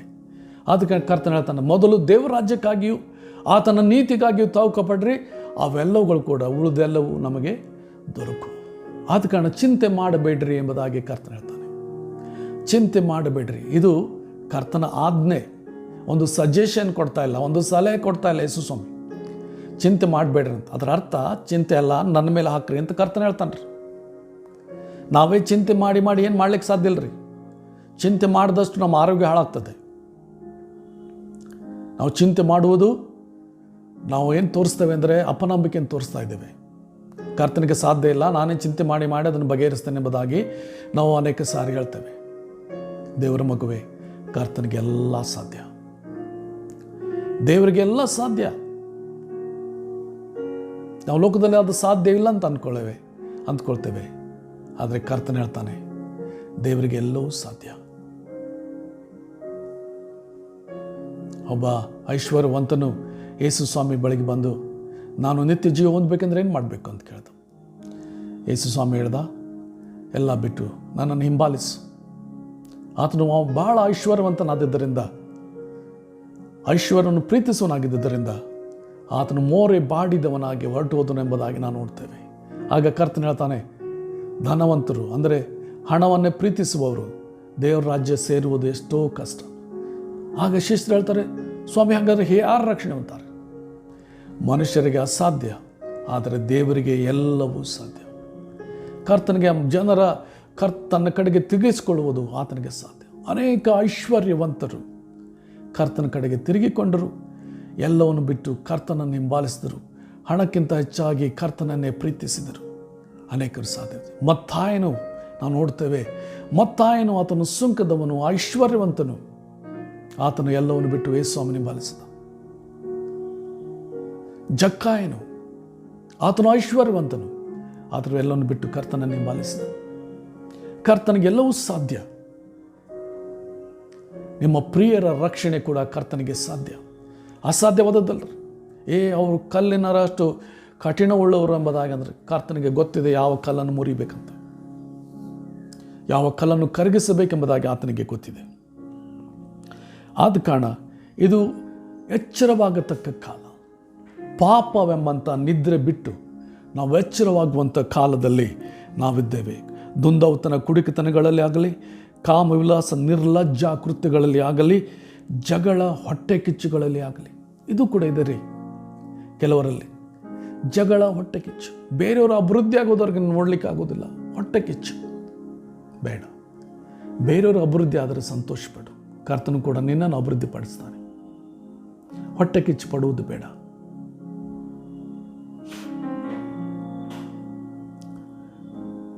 ಅವುಗಳಲ್ಲಿ ಕಾಲ ಕಳೆಯದೆ ಹಗಲು ಹೊತ್ತಿಗೆ ತಕ್ಕ ಹಾಗೆ ಮಾನಸ್ಥರಾಗಿ ನಡೆದುಕೊಳ್ಳೋಣ. ಎರಡು ಸಂಗತಿಗಳು: ಹಗಲಿನ ಆಯುಧಗಳನ್ನು ಧರಿಸಿಕೊಳ್ಳೋಣ, ಬೆಳಕಿಗೆ ಆಯುಧ ಧರಿಸಿಕೊಳ್ಳೋಣ. ಎರಡನೇದು, ಹಗಲು ಹೊತ್ತಿಗೆ ತಕ್ಕ ಹಾಗೆ ಮಾನಸ್ಥರಾಗಿ ನಡೆದುಕೊಳ್ಳೋಣ. ನಮ್ಮ ಜೀವನ ಕರ್ತನಿಗೆ ಮಾನ ತರಬೇಕು, ಮಾನ ಮರ್ಯಾದೆ ಕೊಡುವಂಥದ್ದಾಗಿರಬೇಕು. ದೇವ ಜನರು ವಿಶ್ವಾಸಿಗಳೆಂದರೆ ಹೀಗಿರಬೇಕೆಂಬುದಾಗಿ. ದೇವ ಜನರಾಗಿ ನಾವು ಜನರನ್ನು ಸುಲ್ಕೊಳ್ಳೋರಾಗಿದ್ದೇವಾ? ಜನರಿಗೆ ಮೋಸ ಮಾಡೋರಾಗಿದ್ದೇವಾ? ಇಲ್ಲಿ ಕರ್ತನ ಹೇಳ್ತಾನೆ, ಕತ್ತಲೆಗೆ ಅನುಗುಣವಾದ ಕೃತ್ಯಗಳನ್ನು ಬಿಟ್ಟು ಬೆಳಕಿಗೆ ಅನುಗುಣವಾದ ಆಯುಧಗಳನ್ನು ಧರಿಸಿಕೊಳ್ಳೋಣ. ಆಯುಧ ಧರಿಸಿಕೊ. ಆತ್ಮಿಕ ಯುದ್ಧ ಮಾಡಬೇಕಾದಂಥ ದಿವಸಗಳಲ್ಲಿ ನಾವಿದ್ದೇವೆ. ಸೈತಾನನು ತನ್ನೆಲ್ಲ ಶಕ್ತಿ ಹಾಕಿಬಿಟ್ಟು ಯುದ್ಧ ಮಾಡೋದಕ್ಕಾಗಿ ಬರ್ತಾ ಇರುವಾಗ, ದೇವರಾದುಕೊಂಡವರನ್ನು ಕೂಡ ಮೋಸಗೊಳಿಸಿ ದೇವರಿಂದ ತಪ್ಪಿಸಬೇಕೆಂಬುದಾಗಿ ಪ್ರಯತ್ನಿಸ್ತಾ ಇರುವಾಗ, ದೇವರ ಮಗುವೆ, ಬೆಳಕಿನ ಆಯುಧಗಳನ್ನು ಧರಿಸಿಕೋ. ಬೆಳಕಿನ ಆಯುಧಗಳು. ಆ ಆಯುಧಗಳನ್ನು ಉಪಯೋಗಿಸುವಾಗ ಕತ್ತಲೆ ಓಡಿ ಹೋಗ್ತದೆ. ನೀನು ಬೆಳಕಾಗಿದ್ದಿ, ನೀನು ಲೋಕಕ್ಕೆ ಬೆಳಕಾಗಿದ್ದಿ. ನೀನು ಪ್ರಕಾಶಿಸಬೇಕು. ಎಫೆಸದವರ ಬರೆದ ಪತ್ರಿಕೆ ಅದರ 5ನೇ ಅಧ್ಯಾಯ, ಎಫೆಸ 5 ಅದರ 14ನೇ ವಚನ.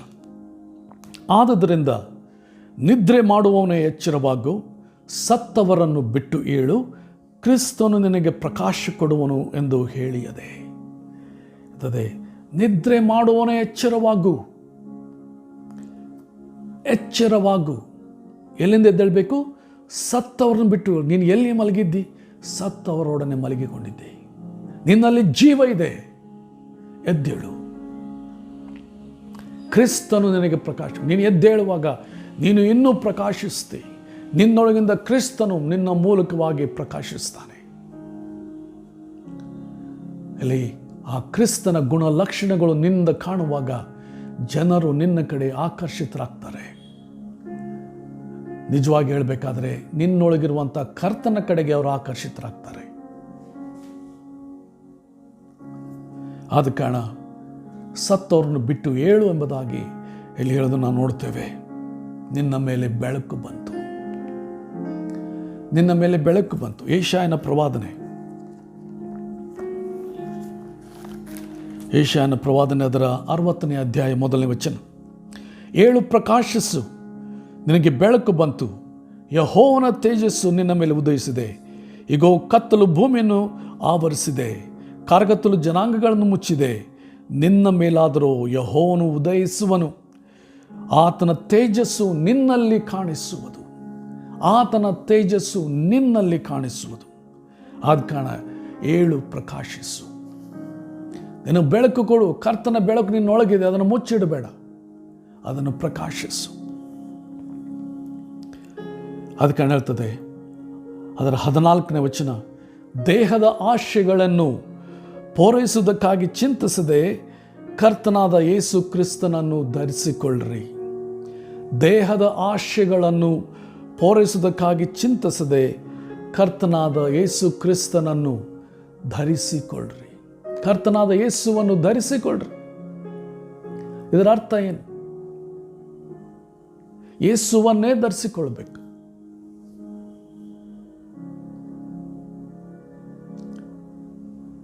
ನಿನ್ನನ್ನು ನೋಡುವಾಗ ಜನರು ಕರ್ತನನ್ನು ನೋಡಬೇಕು, ಯೇಸುವನ್ನು ನೋಡಬೇಕು. ನೀನು ಕಾಣಬಾರ್ದು, ನೀನು ಮುಚ್ಚಲ್ಪಡಬೇಕು. ಸ್ನಾನಿಕನಾದ ಯೋಹಾನನು ಆತನಾದ ಹೇಳಿದನು, ಅದನ್ನೇ ಹೇಳಿದ, ನಾನು ತಗ್ಗಿಸಲ್ಪಡಬೇಕು, ಅವನು ಹೆಚ್ಚಿಸಲ್ಪಡಬೇಕು. ನಿನ್ನನ್ನು ನೋಡುವಾಗ ನೀನು ತಗ್ಗಿಸಲ್ಪಡಬೇಕು, ಯೇಸು ಹೆಚ್ಚಿಸಲ್ಪಡಬೇಕು. ನನ್ನನ್ನು ನಾನು ಹೆಚ್ಚಿಸ್ಕೊಳ್ತಾ ಇದ್ದನು, ದೇವರಿಗೆ ಸಲ್ಲಬೇಕಾದ ಮಹಿಮೆಯನ್ನು ನಾನು ತೆಗೆದುಕೊಳ್ತಾ ಇದ್ದನು. ಬೇಡ, ನಾವು ಕರ್ತನಾದ ಯೇಸು ಕ್ರಿಸ್ತನನ್ನು ಧರಿಸಿಕೊಂಡವರಾಗಿ ಕ್ರಿಸ್ತನಂತೆ ನಾವು ಜೀವಿಸೋಣ. ನಮ್ಮ ಪರಲೋಕದ ತಂದೆಯು ಯಾವುದೇ ದೋಷವಿಲ್ಲದವನಾಗಿರುವಂತೆ ನಾವು ಕೂಡ ಯಾವುದೇ ದೋಷವಿಲ್ಲದವರಾಗಿ ಜೀವಿಸೋದಕ್ಕೆ ಪ್ರಯಾಸ ಪಡೋಣ. ದೇಹದ ಆಶೆಗಳನ್ನು ಪೂರೈಸೋದಕ್ಕಾಗಿ ಚಿಂತಿಸದೆ, ಅದ್ರ ಬಗ್ಗೆ ಚಿಂತೆ ಮಾಡಬೇಡ್ರಿ, ಅದ್ರ ಬಗ್ಗೆ ದೇಹದ ಆಶೆಗಳ ಬಗ್ಗೆ ವಿಚಾರ ಮಾಡಬೇಡ್ರಿ. ಕರ್ತನಾದ ಯೇಸು ಕ್ರಿಸ್ತನನ್ನು ಧರಿಸಿಕೊಂಡು ನಮಗೆ ಒಂದೇ ಉದ್ದೇಶ, ನಾನು ಪರಲೋಕ ರಾಜ್ಯ ಸೇರಬೇಕು. ಅದನ್ನು ಹೇಗೂ ನಾವು ತಪ್ಪಿಸಿಕೊಳ್ಳಬಾರದು.